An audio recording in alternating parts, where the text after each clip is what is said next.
अस्सलाम वालेकुम। आज हमारा लेक्चर नंबर 1 है मैथमेटिकल मेथड का बाय एस.एम. यूसुफ। आए अपना चैप्टर देखते हैं। मैथमेटिकल मेथड का हम चैप्टर नंबर 2 स्टार्ट करेंगे जिसका नाम ग्रुप्स है। ठीक है, इसमें इस चैप्टर में हम डेफिनेशन पढ़ेंगे ग्रुप की, और जो हमारे पास नंबर्स रियल नंबर्स होते हैं जैसे whole number, natural number, rational, irrational, हमने इनको भी चेक करना है कि क्या ये नंबर्स हमारे पास ग्रुप हैं या नहीं हैं। Definitions and examples. पहली डेफिनेशन है 2.1, ग्रुप की ही डेफिनेशन है। A pair G asterisk where G is a non empty set and asterisk is a binary operation on G is called group. इसका क्या मतलब है कि ग्रुप के अंदर हमारे पास दो एलिमेंट्स होते हैं, एक होता है जी स्टेरिक और एक होता है जी और एक होता है स्टेरिक। ये दो हमारे पास एलिमेंट होते हैं ग्रुप के अंदर, और जी हमारे पास क्या होता है, एक नॉन एम्प्टी सेट होता है, कोई सा भी सेट होता है। ठीक है, and asterisk is a binary operation. Binary operation आपको पता हो गया, प्लस माइनस मल्टीप्लाई डिवाइड, ये हमारे पास क्या होते हैं, बाइनरी ऑपरेशन है। अब इन्होंने ये क्या कहा है कि ये जो स्टेरिक है ये बाइनरी ऑपरेशन है जी पर। बाइनरी ऑपरेशन का क्या मतलब है, ये तो हमें पता चल गया कि ये इनको कहते हैं बाइनरी ऑपरेशन, लेकिन उन्होंने कहा ऑन जी पर। इसका मतलब ये है कि जो बाइनरी ऑपरेशन सिर्फ एक फंक्शन है। ठीक है, एक फंक्शन है। हम ग्रुप की बात करें, इसके अंदर बाइनरी ऑपरेशन सिर्फ एक फंक्शन है जो किसी नॉन एम्प्टी सेट पर क्या होता है, अप्लाई होता है। इसके कार्टेशियन प्रोडक्ट पे हम फॉर एग्जांपल नेचुरल नंबर्स का सेट ले लेते हैं। हम नेचुरल नंबर्स का सेट ले लेते हैं,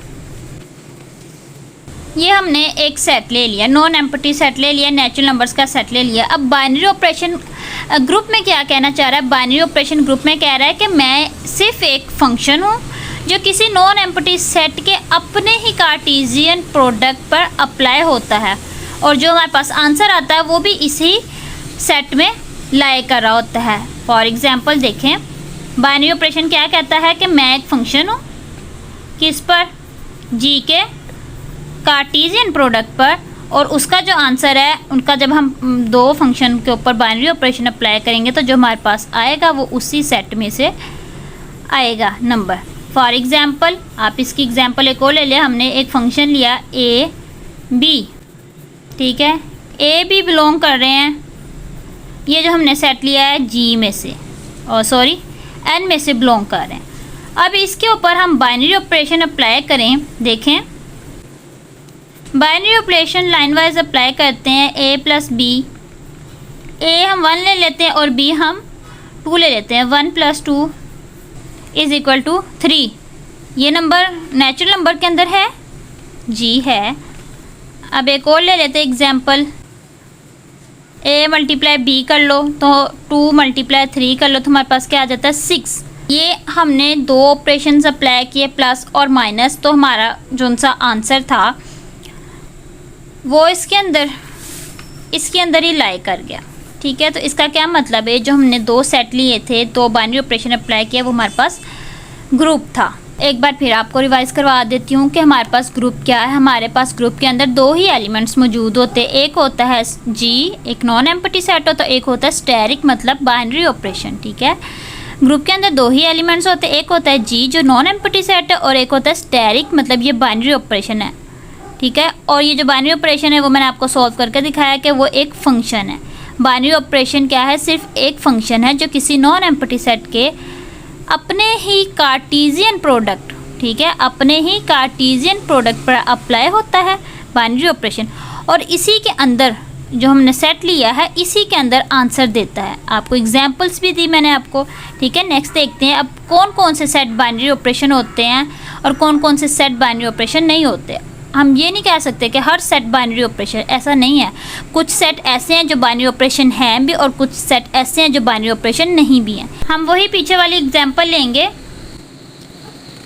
नेचुरल नंबर्स की। हमने इसके ऊपर एडिशन बाइनरी ऑपरेशन जब अप्लाई किया तो हमारे पास आंसर जो सा आया वो इसी के अंदर लाई कर गया। जब हमने मल्टीप्लाई वाला अप्लाई किया तो वो भी इसके अंदर लाई कर गया। अब हम माइनस वाला अप्लाई करते हैं तो a - b करते हैं, a 1 ले लेते, b हम 2 ले लेते, तो हमारे पास क्या आता है -1 आंसर आता है। जबकि ये तो प्लस से स्टार्ट हो रहे और ये इसके अंदर लाई ही नहीं करता। इसका क्या मतलब है, ये सेट बाइनरी ऑपरेशन नहीं होगा, ये फंक्शन, ठीक है। ये ए बी वाला जिसके ऊपर हमने माइनस बाइनरी ऑपरेशन अप्लाई किया है, ये ग्रुप नहीं होगा, ठीक है। आपने ये बात याद रखनी है कि बाइनरी ऑपरेशन जो सा है, ठीक है, बाइनरी ऑपरेशन किसी सेट के लिए वही होगा जो उसी के एलिमेंट को मैप करेगा। अब ये देखें, हमने नेचुरल नंबर का सेट लिया, अब -1 उसको मैप नहीं कर रहा, -1 का इधर नामो निशान ही नहीं है, तो ये क्या हुआ, ये बाइनरी सेट नहीं हुआ, ये बाइनरी सेट नहीं हुआ क्योंकि ये तो मैप ही नहीं कर रहा। लेकिन ये सेट ऑफ इंटीजर्स के लिए वैलिड है। सेट ऑफ इंटीजर्स हमारे पास क्या होते हैं, इसके अंदर प्लस माइनस दोनों आ जाते हैं, ठीक है, ये वैलिड है। लेकिन जो अगर हम इसके ऊपर डिवाइड वाला बाइनरी ऑपरेशन अप्लाई करें तो ये सेट डिवीजन वाले बाइनरी ऑपरेशन के लिए वैलिड नहीं है, ठीक है। इस तरह हम चेक कर सकते हैं कि हमारे पास कौन से सेट ग्रुप हैं वैलिड हैं बाइनरी ऑपरेशन के लिए और कौन से सेट ऐसे हैं जो बाइनरी ऑपरेशन के लिए वैलिड नहीं है। देखें, ये बाइनरी ऑपरेशन लिखा हुआ, बाई से भी पता चल रहा है कि बाई का मतलब क्या है, दो, कि दो चीज़ों का आप प्रोडक्ट लें, दो एलिमेंट्स का, ग्रुप में से दो एलिमेंट्स उठाएं, उसका कार्टेशियन प्रोडक्ट लें, मतलब उन दोनों जो से एलिमेंट्स हमने उठाए हैं उन पर हम अप्लाई करें बाइनरी ऑपरेशन, जो हमारे पास आंसर है वो उसी सेट में हो तो वो हमारे पास ग्रुप होता है। नेक्स्ट उसकी प्रॉपर्टीज़ है, उसके एक्सियम है, देखते हैं उसको। The binary operation asterisk is associative that is a asterisk B asterisk C is equal to A asterisk B asterisk c for all a b c belong करता है जी से। इसका क्या मतलब, जो हम एलिमेंट इसके अंदर यूज़ करेंगे, एसोसिएटिव प्रॉपर्टी हमारे पास ये होती है ना, a b c for all belong करेंगे। अगर जो हमने सेट लिया हुआ नेचुरल का लिया या किसी का भी लिया, इसको मैं आपको सॉल्व करके बताती हूँ। देखें, अगर हम नेचुरल नंबर का सेट लें, एसोसिएटिव की बात कर रहे थे, एसोसिएटिव की स्टैंडर्ड फॉर्म हमारे पास क्या है, A asterisk B asterisk C is equal to A asterisk B, ये स्टैरिक है, ठीक है, और सी ये है कि हमारे पास ये जो ए बी सी है ना, for all a b c, ये इस सेट में बिलोंग करना चाहिए नेचुरल नंबर में। अब हम इसको सॉल्व करते हैं, कोई सा भी बाइनरी ऑपरेशन लगा के सॉल्व कर लेते हैं इसको। एडिशन लगा लेते हैं, सॉरी इधर 2 आएगा। पहले हम ब्रैकेट्स वाली वैल्यूज़ को सॉल्व करेंगे, इन दोनों को प्लस करें, 6 आ गया, 6 आ गया। इसका क्या मतलब है, ये जो हमारे पास सेट है ये एसोसिएटिव है, ठीक है, ये एसोसिएटिव को सेटिस्फाई करा। वो कैसे करा है, हमारे पास दोनों आंसर, ये वाली कंडीशन लेफ्ट हैंड साइड भी हमने सॉल्व की, राइट हैंड साइड भी हमने सॉल्व की, तो हमारे पास आंसर दोनों के सेम आ गए। अगर बाय चांस अगर हम सॉल्व करते हैं और हमारे पास आंसर सेम नहीं आते, यहाँ पे 6 आ रहा है, यहाँ पे 4 आ रहा है, तो ये हमारे पास क्या होगी, एसोसिएटिव प्रॉपर्टी नहीं होगी। एसोसिएटिव प्रॉपर्टी में आंसर हमारे पास सेम आने चाहिए दोनों तरफ, दोनों इक्वेशन को सॉल्व करके। नेक्स्ट है, देयर इज़ एन एलिमेंट ई इन जी, हमारे पास एक एलिमेंट ई है, वो जी के अंदर है, such that A asterisk E is equal to E asterisk A. तो अगर हम ए या ई को मल्टीप्लाई या डिवाइड या प्लस जो भी करना है, या ई को ए के साथ कर लें, तो हमारे पास ए ही आना चाहिए फॉर ऑल ए बिलोंग करता है, जो हमने नॉन एम्प्टी सेट लिया हुआ है।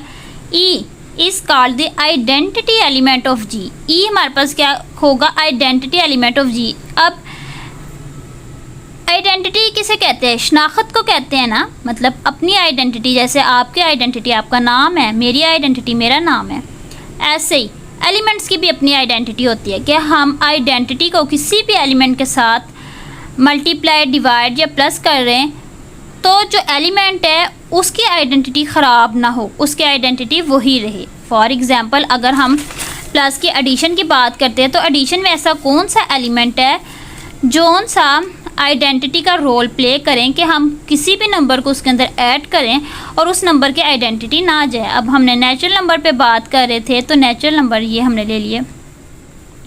एडिशन की बात करते हैं, ए हमने एक नंबर ले लिया, 2 ले लेते हैं, चलें एडिशन। अब इसमें ऐसा कौन सा नंबर है एडिशन में उसको ऐड करें तो हमारे पास 2 की आइडेंटिटी ख़राब ना हो, 0, ठीक है।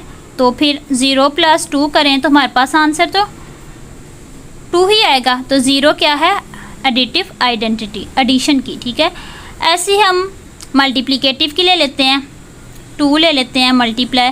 अब 2 में ऐसा कौन सा नंबर है जो इसके साथ मल्टीप्लाई करें तो हमारे पास यही नंबर आए 1, ठीक है। 2 1 ज़ा 2 हो गया, या 1 को 2 के साथ मल्टीप्लाई करें तो हमारे पास 2 आएगा। तो ये किसकी एडिटिव प्रॉपर्टी होगी, ये आइडेंटिटी होगी मल्टीप्लिकेटिव की, ये एडिटिव की और ये मल्टीप्लिकेटिव की आइडेंटिटी है। नेक्स्ट देखें, फॉर ईच ए बिलोंग करता है जी से, there is an A dash belongs to G such that, A dash का मतलब है कि ये इन्वर्स की बात करें, such that A asterisk A dash is equal to A dash asterisk A is equal to E. अब इसका क्या मतलब है कि हमारे पास एक एलिमेंट जी के अंदर बिलोंग कर रहा है, अब उस एलिमेंट का उल्टा भी जी के अंदर बिलोंग करना चाहिए। अब वो कैसे, फॉर एग्ज़ाम्पल आप अपने आप को ले लें, आप क्या हैं, ए हैं, ठीक है। आप शीशे के आगे खड़े होते हैं, आपको एक आपका अक्स नज़र आता है, उसको कह लेते हैं ए स्टेरिक। अब इन दोनों के ऊपर अगर हम बाइनरी ऑपरेशन लगाएं, इसके ऊपर मल्टीप्लाई एडिशन डिवाइड कोई सा भी बाइनरी ऑपरेशन लगाए तो हमारे पास क्या निकलेगा, ये भी आप हैं ये भी आप है, तो हमारे पास आप ही निकलेंगे।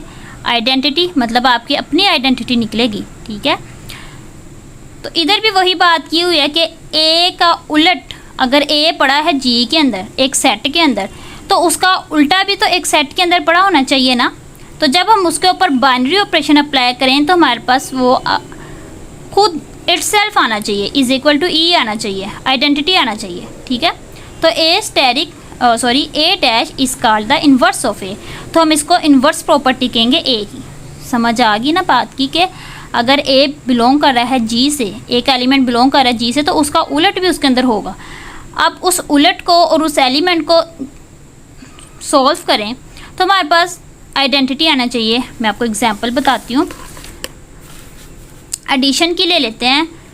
अब 1 बिलोंग करता है जी से, एडिशन में 1, तो इसका उलट क्या होगा, -1, वो भी बिलोंग करेगा जी से।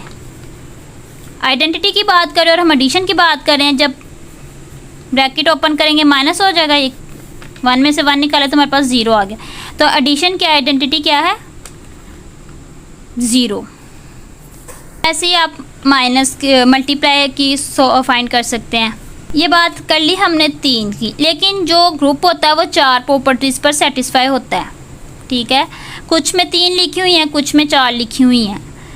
यहाँ पे 3 लिखी हुई है, एक होती है क्लियर प्रॉपर्टी, ठीक है। इसमें ये होता है कि ये आप 2 एलिमेंट्स को जब मल्टीप्लाई कराएं तो उसका आंसर सेट में ही लाइक कर जाए। वो जो हमने पहले एग्जांपल ली थी, पहले बताया था कि मतलब ये मैंने आपको इसलिए एंड पे बताई है कि ये सेट में ही सॉल्व हो जाती है। वो कैसे हो जाती है, आप देखें, हमने शुरू में सेट को समझने के लिए एग्जांपल दी थी। 1 को अगर मल्टीप्लाई करेंगे 2 से तो हमारे पास 2 ही आएगा जो बिलोंग कर जाएगा जी में, सेट में ही बिलोंग कर जाएगा, ठीक है। 2 एलिमेंट्स को जब आप मल्टीप्लाई करें तो उसका आंसर सेट में ही बिलोंग करना चाहिए, उसको हम कहते हैं क्लियर प्रॉपर्टी। एक हमारे पास होगी, पहली हमारे पास होगी क्लियर प्रॉपर्टी, दूसरी है एसोसिएटिव प्रॉपर्टी, तीसरी है आइडेंटिटी और चौथी है इन्वर्स प्रॉपर्टी। जब ये चारों प्रॉपर्टी एक सेट सेटिस्फाई कर लेता है तो उसको हम कहते हैं ग्रुप।